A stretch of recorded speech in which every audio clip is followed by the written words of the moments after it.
Hello everyone. So thank you very much for your feedback because I got a very good feedback from all over the world. And so now I'm just going in more detail about what are the related with the protein structural bioinformatics. So for all that you should have information about the how protein fold, and the basic concept is start from the structural bioinformatics, that how protein folds. But up to now, as I think so, everyone have sufficient information up to protein level, because what are the alpha helix, what are the seeds, how the loops oriented, what are the some other homologous or orthologous protein, and what are the orientation, how the active site will form, and what is the hydrophilic and why hydrophobic residue are buried inside, why hydrophilic or outside. So such type of information, as I already told in the my previous lecture. Now I'm just going in more detail and more intense about protein folding, and you may say that that is a link between a beginners and intermediate one. So what exactly I have to start from here? So protein folding is that, suppose as I think so everyone have information what is the DNA to RNA, RNA to protein, transcription, translation, but you have to just keep something in mind, because actually two type of cell, eukaryotic cell and prokaryotic cell. Eukaryotic cell means our cell, plant cell, animal cell, which are the highly developed cell. Prokaryotic cell are small cell, virus cell, and bacteria cell type of thing. But the thing, considering, keep in mind what exactly happened in the in prokaryotic cell, because they suppose bacteria, virus, they have to replicate itself as much as possible, because that's the basis of their existence. So ultimately, they need proteins in a very high and very fast manner. So in this case, what exactly DNA to RNA and RNA to protein. So these both processes occur in the same place. That is our co-translation process. So suppose DNA, that is a process to RNA, the transcription, and RNA to protein, when you bind with the ribosome and the protein will form. So these all things are processed in the same time, because same DNA, some RNA is processed, and the same RNA is bound with the ribosome and protein. So also suppose if four or five, suppose four, but suppose for some centimeter, some length of the RNA is just transcribed, and also some other some higher length of the some other RNA is also in the process to transcribe, but these RNA are under the ribosome and translated. So you have to just keep this mind, transcription and translation are the same plane. And other thing, as after translation, as the amino acid come into the solution is cytosol. Cytosol means the solution where it happens, the process is the cytosol. So suppose one amino acid comes, then second, then third, and bind with, interact with a peptide bond, and as this come, it just fold itself, because as the helix form and seed form, so such type of. So up to now, as I think so, you have to have information about how the transcription and translation and the protein process and protein folding, all these all things happen in the same time zone.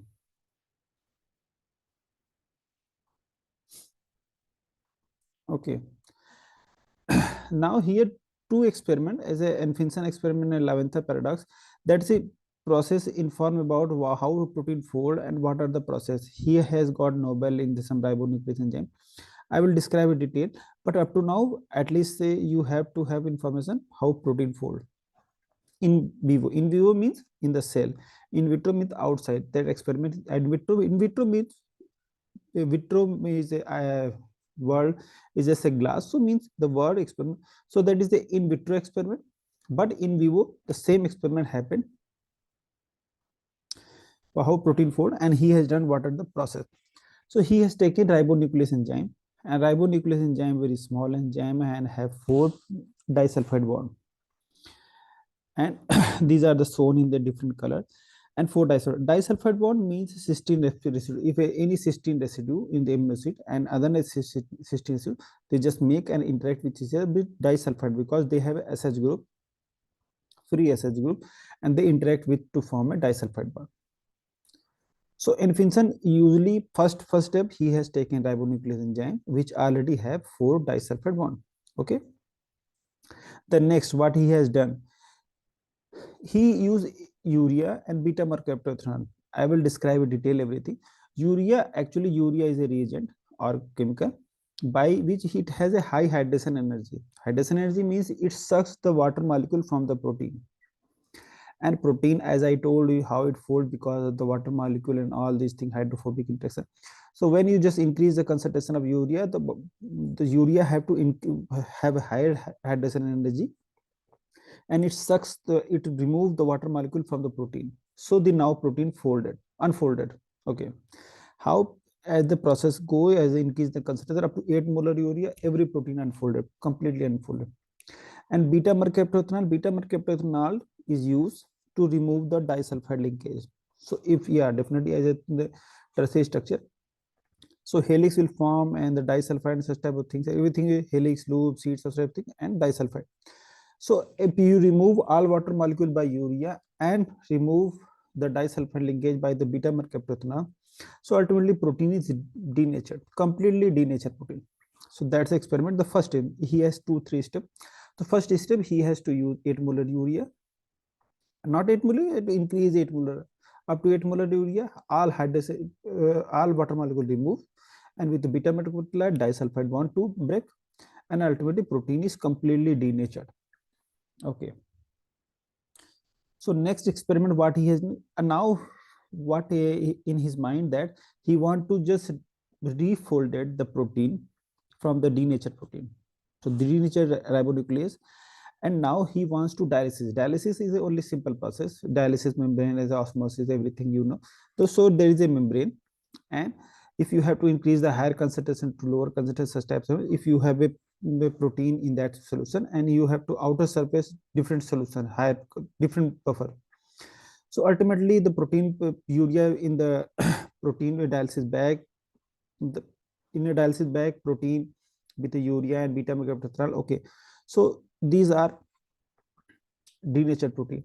But if you put this dialysis membrane in a different pot or different beaker where is a different solution, buffer solution, normal buffer. So from higher, because urea in the dialysis membrane is higher concentration, so from higher to lower consider beta methylpropyl, from higher to lower. So ultimately they remove urea from the solution, but protein is not in that position because protein have a higher size, so protein that did not pass from the membrane. So only urea and beta ethanol remove from this dialysis membrane to outer side, and ultimately the protein is going to refolded. So what he has done, remove the dialysis of the urea and beta methylpropyl, and as it just go through air oxidation of sulfate good to reduce ribonuclease. Other issue there, because it is a SH bond. The cysteine is a free when you just go through a structure, the sulfur SH. So air oxidation.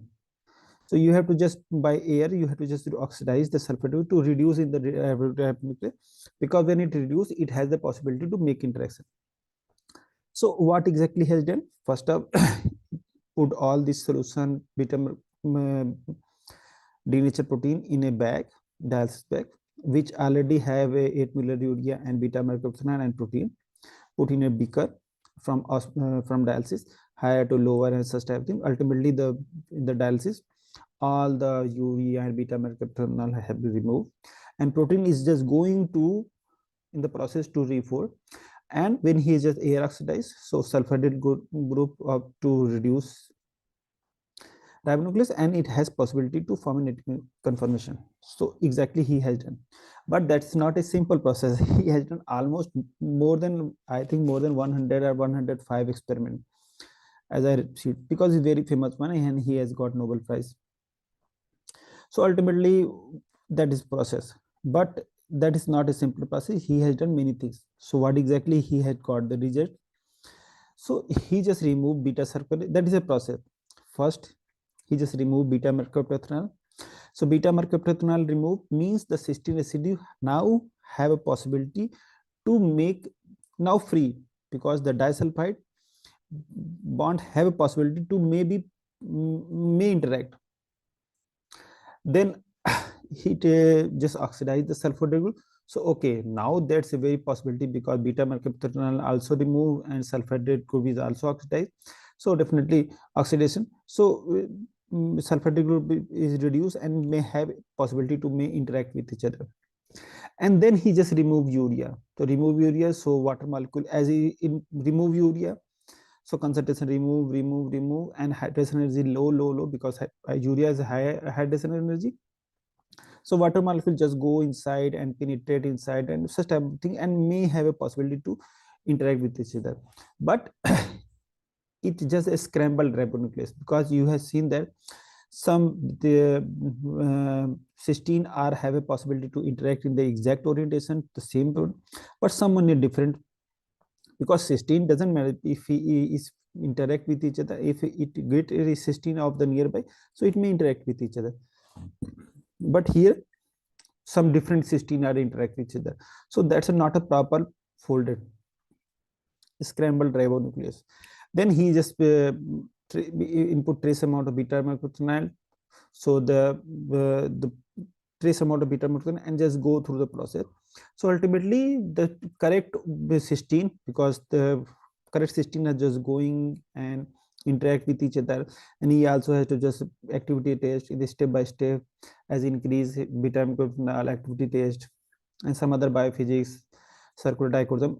I don't think so up to now he has circular dichroism. Yeah, I think so he didn't have, but okay, now we have a circular CD experiment. So he just get what is the proper folding, and ultimately he just get a native ribonuclease. So overall the gist is that that's a not a that's not a process, we can say that's not a science. You have a art of science, because how the amino acid are in that position, and how their orientation, what are the other group, what are the other bulky group, how the protein, how the other residue just push the cysteine residue to come to the nearby cysteine residue. So all things are important, and that's the art of the science. And ultimately the exact cysteine are in the nearby cysteine, and that under that condition they have a possibility to form a native ribonuclease. So that is an Finsen experiment, and that's very important to get information about how to protein fold. And other very simple thing, there are many things, but I just describe two things: Leventhal paradox and protein folding phenomenon. After that, this tutorial is up to now is finished. And Leventhal paradox, that's not paradox means someone says that okay, it may be stable, unstable, because different type of stable state, unstable state when you just go through process. So that's a process. 11th paradox is the gist line is that bottom line is that protein folding not a random but a specific path. You need just go to a specific path, and after that a protein folding exact orientation. So that is 11th paradox. That's a single one liner. Other things are what is the protein folding funnel by this process. So protein folding funnel, suppose you just have to get in for what is the entropy, what is the stability, free energy, intermediate, stable and stable, and one term is molten level. So I will describe all these things. Entropy means disturbance. How much disturb anything is called entropy, highest entropy. Suppose if in this room, if some sunlight is comes, so you just seen that some particle is moving in highly orientation in different Brownian movements, such type of thing. So okay, this is a higher entropy. But if you these particle in a path or arrange in a arrange, so okay, less entropy. So ultimately the thing is from the same thing is related to protein. If protein is unfolded, unfolded means the amino acid don't know how it move. It is in helical, it will form in helix, it will be involved in the helix or in the loop or in the sheet. The amino acid don't know anything, because how the just randomly. So that's because they are moving different orientation. So it is a highly entropic protein. It's a highly unfolded protein. But now when you just go through the exact orientation, exact path, exact solution, exact buffer, so such type of thing you have to, if you have to just introduce, so protein fold in a different manner, and it increase the stability as in, and the free energy is just going decreases and increase in energy.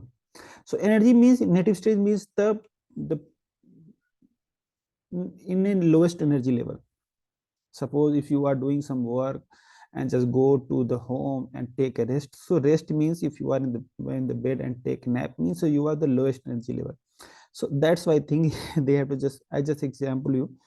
So ultimately the person have a native state when it is in lowest energy level. Suppose it's a drop, when a drop in a circular water drop. So why? Because is a touch with the surface is a very lower level, so low friction, and ultimately that orientation is around spherical surface, have a drop is a lowest energy level. So that's also in the case of the protein, when it's just going in the lowest energy level, so it's a highly stable. But somehow they also form different type of intermediate state.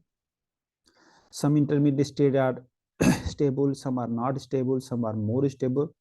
But ultimately the state which is a highly stable is called molten globule state. So from the unfolded state to stable state, there is a different type of intermediate state, and where the protein is highly unfolded, sorry, highly stable. Among all intermediate, highly stable state is called molten globule state. And molten globule state protein have a secondary structure, but it have a little bit tertiary structure. So you just have to say, suppose if a protein is totally stable native protein, and if you just remove some water molecules, so okay, so then it may disturb, but it already have formed some helix and loop and such type of thing. But okay, some tertiary structure is not in exact orientation as the protein looking itself. So that state is called molten globule state. So here there are 3-4 steps. What is the entropy? As I told you, is highly disturbed element. Native state with a highly stable state. Stability, as you increase going to the stability, as you increase stability, the protein is going to stable state, and also decrease the free energy. And in particular in this all path, different type of intermediate state form. Some are unstable, highly unstable, some stable. Among all these intermediate state, which state is highly stable is called molten globule state, and it have good secondary structure but a little bit scrambled tertiary structure. So that's why up to now, as I think so, you have all information how protein fold, what are the process, why disulfide bond important, and how the protein folding by Leventhal paradox, what protein. So that's the whole total process. And in the next tutorial I will describe a more detail of how protein fold and what are the application to get information about some